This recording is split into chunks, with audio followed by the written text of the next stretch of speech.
What's up, guys? Welcome back to Bushcraft. Today we're going to be taking a look at another one of my fixed blade knives because I've got a lot of them. So this knife is actually one of my newer ones, but I've done some testing with it and I really like this knife. I know I say that about a lot of knives, but I do really like this one. As tends to happen with my knives, purchased on a little bit of a whim. I was kind of just like, why not? It looks cool. Let's buy it, right?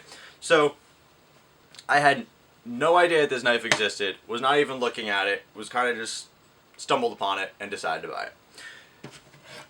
I'm talking about the CUTCO K-Bar Outdoorsman knife. Now, I've done a bunch of reading on this knife, and I know that there's some, don't really want to say controversy, but there's some debate out there about this knife, and is it worth buying, you know, the quality of the steel, the price, this, that, the other thing, whatever. I really like this knife. I've used it a lot. Let's get in, take a closer look at it, and then I'll give you my point of view on this knife, and hopefully shed some light on it for all of you guys.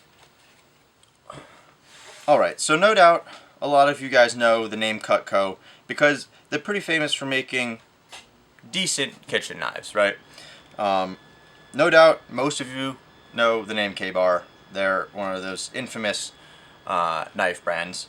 This is a collaboration between the two of them in one of CUTCO's several versions of outdoor knives that they've began producing. I have a lot of wood-handled knives, you know, leather sheath, and I figured, you know, why not change things up a little bit and get a, you know, black Kydex-ish holster knife just for fun. So, you know, without any more delay, let's get into the knife itself. So, pretty simple package. Comes in this sheath. It's a combination of ballistic nylon strap, and I'm pretty sure this isn't Kydex, but, you know, molded plastic handle. It has a very nice positive locking mechanism that you can hear when the knife is in there. So oftentimes when it's on my belt, I'll leave this snap unbuckled because this knife is not coming out. You know, it requires a decent amount of work when you're trying to get it out, let alone when you're, you know, not paying attention. So it's got nice jimping on the lock here, so when you can get some leverage with your thumb to pull this knife out. Before I get into the knife itself, let's just take a little bit more of a look at the sheath. It is two basic parts, right?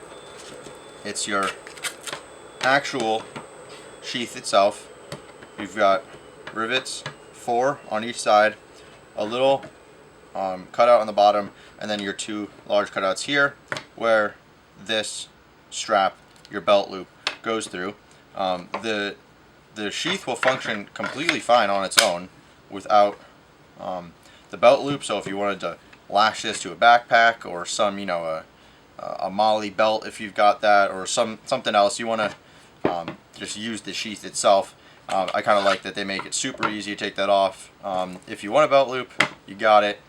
Again, it's just ballistic nylon hook and loop closure here that holds the actual sheath part, little snap, and then a pretty wide belt loop.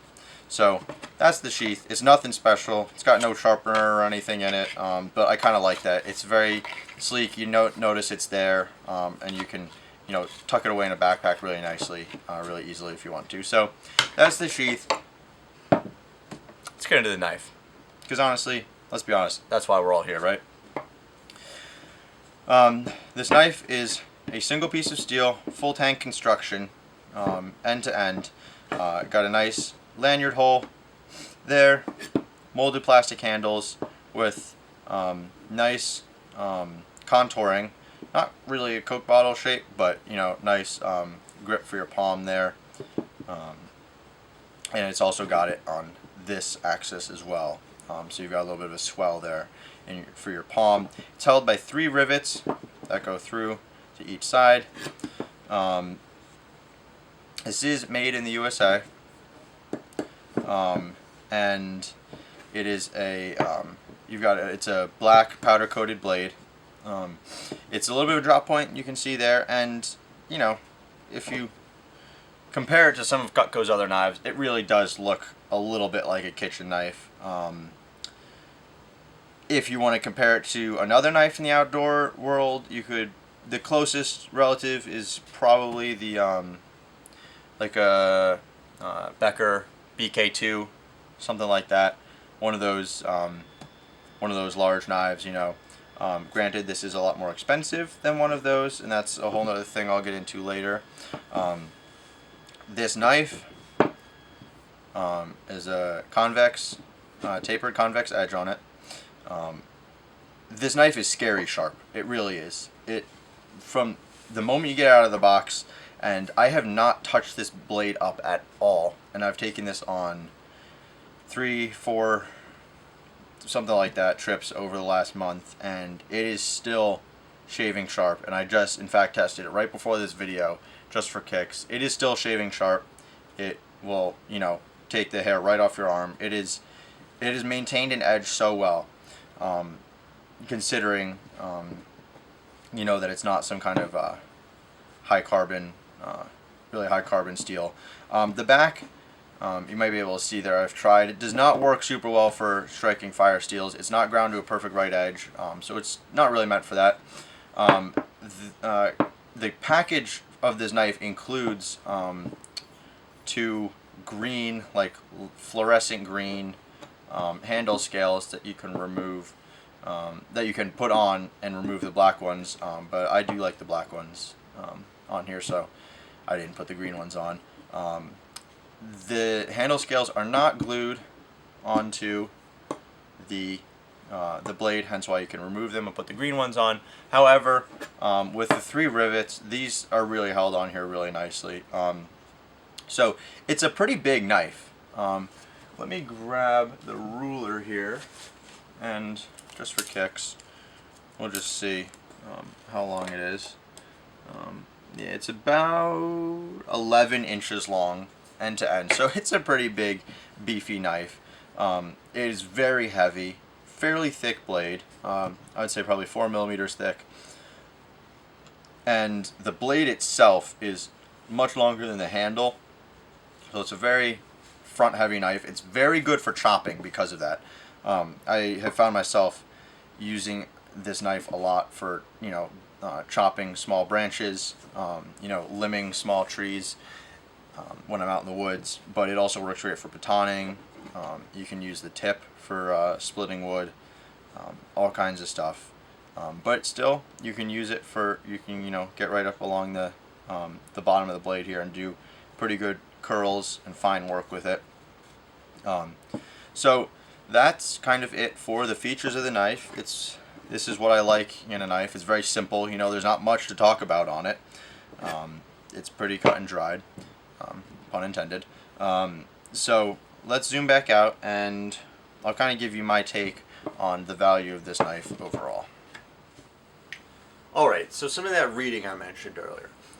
If you look at the forums, you know, all over the internet, obviously, you know, and you look up this knife, there's a lot of debate. This knife will run about $200. That's what the manufacturer's recommended price from CUTCO is. Now, I will say, right off the bat here, I did not pay that much for this knife.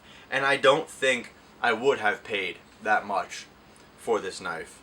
But for what I paid for this knife, and for what it is, I really am thrilled with this knife. I do enjoy taking this out with me. I feel absolutely confident, you know, that if all I had was this knife, I would be fine, because I tend to put a lot of faith in my fixed blade knives, and I don't carry a knife that I don't believe I could really trust if my life depended on it. And this knife, I do believe that.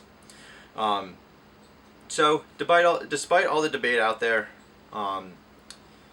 I do like this knife. Now, would I pay $200 for it? I don't think so. Do I think you should pay $200 for it? I don't think so. But if you can find it for less, I say go for it. From the sheath is really high quality. The blade itself is high quality. The handle, I've had no issues with it, and I've put this thing through its paces, even though I've only been really testing it for a month.